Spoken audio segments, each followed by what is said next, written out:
जरा इमेजिन कीजिए कि अगर ग्रीनलैंड की बर्फ बोल सकती, अगर वो बोल पाती, तो शायद सबसे पहले वो यही कहती कि उसे हमेशा दूसरों की नजरों से देखा गया, अपनी नजर से नहीं। सदियों तक ये इलाका मैप पर एक खाली जगह जैसा रहा, लेकिन जैसे ही टेक्नोलॉजी बदली, क्लाइमेट बदला और पावर इक्वेशंस बदली, वही खाली जगह अचानक सेंटर ऑफ अटेंशन बन गई।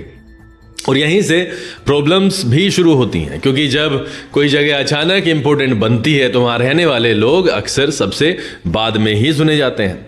डोनाल्ड ट्रंप की ग्रीनलैंड को लेकर जो सोच है वो अचानक पैदा नहीं हुई है। अमेरिका की स्ट्रेटेजिक प्लानिंग में आर्कटिक डिकेड से मौजूद है। बस पहले उसे क्वाइटली हैंडल किया जाता था, ट्रंप ने उसे लाउड बना दिया। उसकी पॉलिटिक्स का तरीका यही है, जो बात अंदर जल रही है उसे बाहर बोल दो। इससे सपोर्टर्स को स्ट्रेंथ का सिग्नल जाता है और ओपोनेंट्स पर प्रेशर बनता है। ग्रीनलैंड पर उसका बयान भी उसी पैटर्न का हिस्सा है। उसने मानकर चला कि ग्रीनलैंड एक वीक वॉइस है, डेनमार्क अल्टीमेटली अमेरिका के साथ खड़ा होगा और रेजिस्टेंस सिंबॉलिक रहेगी। लेकिन ग्रीनलैंड के प्राइम मिनिस्टर का बयान उस अजम्पशन के खिलाफ गया। नील्सन ने कोई इमोशनल स्पीच नहीं दी, नहीं अमेरिका को डायरेक्टली अटैक किया। उसने सिर्फ प्रेफरेंस की बात की, लेकिन जियोपॉलिटिक्स में प्रेफरेंस भी एक हथियार होती है। जब कोई छोटा प्लेयर ओपनली चॉइस दिखा देता है ना, तो वो पावर डायनेमिक्स को डिस्टर्ब कर देता है। अमेरिका को शायद ये उम्मीद नहीं थी कि ग्रीनलैंड इतनी साफ लाइन खींच देगा।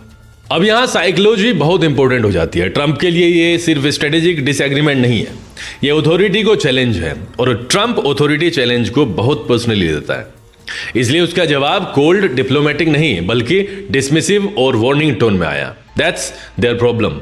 और ये जो कहना, ये जो उसने एक सेंटेंस कहा है, दरअसल ये जताता है कि तुम मेरी चिंता नहीं हो, लेकिन this will be a big problem for them. उसने ये वाला वाक्य जोड़कर साफ कर दिया कि इस बयान को इग्नोर वो नहीं कर सकता। इस टेंशन के बीच डेनमार्क फंसा हुआ है। डेनमार्क आउटवर्डली काम दिखता है, लेकिन अंदर प्रेशर बहुत रियल है। एक तरफ डिकेड्स पुरानी अलायंस है, शेयर्ड मिलिट्री हिस्ट्री है, नाटो का ढांचा है। दूसरी तरफ ग्रीनलैंड है, जिसकी ऑटोनॉमी डेनमार्क की कॉन्स्टिट्यूशनल रेस्पॉन्सिबिलिटी है। अगर डेनमार्क कमजोर दिखता है तो ग्रीनलैंड के अंदर ट्रस्ट टूटेगा। अगर डेनमार्क ज्यादा सख्त हुआ तो अमेरिका के साथ रिश्ते स्ट्रेन होंगे। यही वो जगह है जहां छोटे एलाइज अक्सर पिसते हैं। ग्रीनलैंड की जनता इस सारे खेल को एक अलग नजर से देखती है। उनके लिए Trump, Biden, NATO, Russia, China, ये सब दूर की चीजें हैं। उनके लिए असली सवाल ये है कि उनके फ्यूचर का फैसला कौन करेगा। क्या उनके रिसोर्सेज बाहर के लोग तय करेंगे? क्या उनकी जमीन पर फॉरेन मिलिट्री प्रेजेंस बढ़ेगी? क्या उनका द्वीप सिर्फ डिफेंस मैप का एक डॉट बनकर रह जाएगा? फ्रेडरिक नील्सन का बयान इन्हीं सवालों का पॉलिटिकल वर्जन था।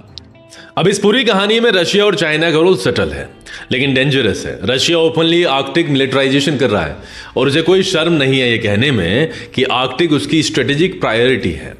चाइना दूसरी तरफ लॉन्ग टर्म प्लेयर है। वो कंट्रोवर्सी में नहीं पड़ता, वो वेट करता है। जब वेस्टर्न कंट्रीज आपस में डिबेट कर रहे होते हैं, चाइना क्वाइटली रिसर्च मिशंस भेजता है, इन्वेस्टमेंट्स एक्सप्लोर करता है, साइंटिफिक कोऑपरेशन की बात करता है। ग्रीनलैंड के केस में भी चाइना सामने नहीं बोल रहा, लेकिन उसकी प्रेजेंस डिनाइल में नहीं है। क्लाइमेट चेंज इस पूरी चेस बोर्ड को फास्ट फॉरवर्ड कर रहा है। जो ग्रीनलैंड पहले इनएक्सेसिबल था, अब धीरे धीरे एक्सेसिबल हो रहा है। आइस मेल्ट होने से रूट्स खुल रहे हैं, माइनिंग इजियर हो रही है, इकोनॉमिक इंटरेस्ट बढ़ रहा है।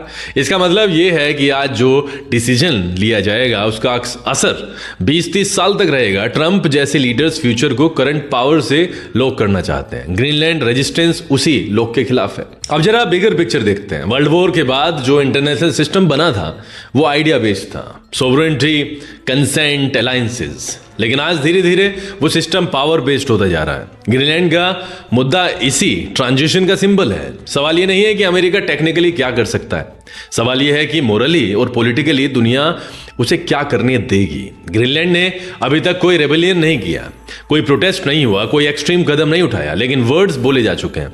और जियोपॉलिटिक्स में वर्ड्स इरेज नहीं होते, वो आर्काइव में रहते हैं, फ्यूचर डिसीजंस में कोट होते हैं। आज फ्रेडरिक नील्सन का बयान फ्यूचर ग्रीनलैंड आइडेंटिटी का हिस्सा बन सकता है। एक ऐसा मोमेंट जहां उन्होंने ओपनली कहा कि उनकी चॉइस क्या है। ट्रंप शायद इसे एक टेम्परेरी ऑब्स्टेकल की तरह देख रहा है, लेकिन हिस्ट्री बताती है कि आइडेंटिटी बेस्ड रेजिस्टेंस टेम्परेरी नहीं होती, वो धीरे धीरे मजबूत होती है। ग्रीनलैंड का मामला अभी हेडलाइन है, लेकिन कल टेक्स्ट बुक एग्जाम्पल बन सकता है कि कैसे small regions super power pressure का जवाब देते हैं। और सबसे खतरनाक बात यह है कि अगर अमेरिका यहां हार्ड पुश करता है तो वो प्रेसिडेंट सेट करेगा। दुनिया के दूसरे हिस्सों में बैठे छोटे देश ये देखेंगे और सीखेंगे, कुछ डरेंगे और कुछ रेजिस्ट करेंगे। ईदर वे ट्रस्ट डेफिसिट बढ़ेगा। नाटो जैसे अलायंसेस सिर्फ मिलिट्री स्ट्रेंथ से नहीं चलते हैं, वो ट्रस्ट से चलते हैं। ग्रीनलैंड इशू उसी ट्रस्ट को टेस्ट करता है। आज ग्रीनलैंड शांत है, बर्फ जमी हुई है, आसमान साफ है, लेकिन जियोपॉलिटिक्स में मौसम अचानक बदलता है।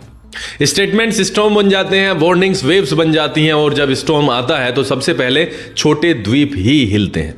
अब सवाल ये नहीं कि ट्रंप नेक्स्ट क्या बोलेगा, सवाल ये है कि दुनिया नेक्स्ट क्या टॉलरेट करेगी।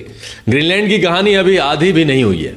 ये वो चैप्टर है जिसे आने वाले सालों में बार बार खोला जाएगा, और हर बार यही पूछा जाएगा, जब चॉइस और पावर आमने सामने खड़े थे तब दुनिया किसके साथ खड़ी थी।